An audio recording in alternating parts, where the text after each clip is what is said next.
皆さんこんにちは。桃です。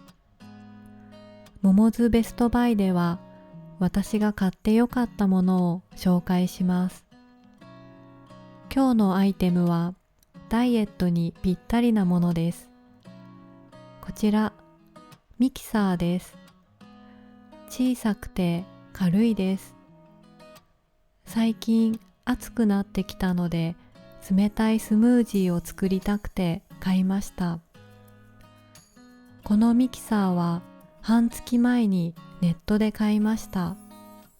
4000円ぐらいでした。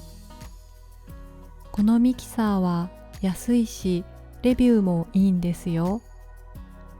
色も白くて可愛いですよね。本当はピンクが良かったけどピンクは売り切れでした。このミキサーは氷や冷凍の果物も細かくすることができるんです。果物が高いので私は冷凍の果物を使っています。冷凍の果物と一緒に牛乳やヨーグルトを混ぜてスムージーを作ります。今日は私のおすすめレシピを紹介します。材料はこちら。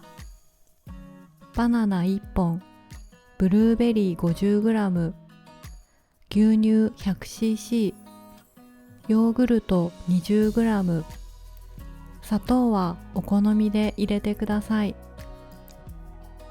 ブルーベリーは冷凍のもので大丈夫です。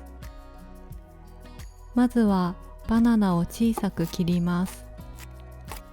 ミキサーにバナナとブルーベリーを入れます。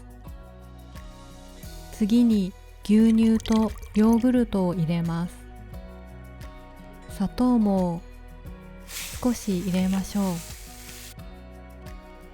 スタート。できました。色が綺麗ですね。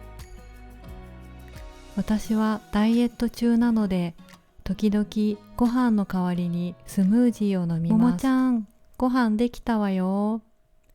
今日はももちゃんの好きなチーズハンバーグよ。チーズハンバーグ？最高。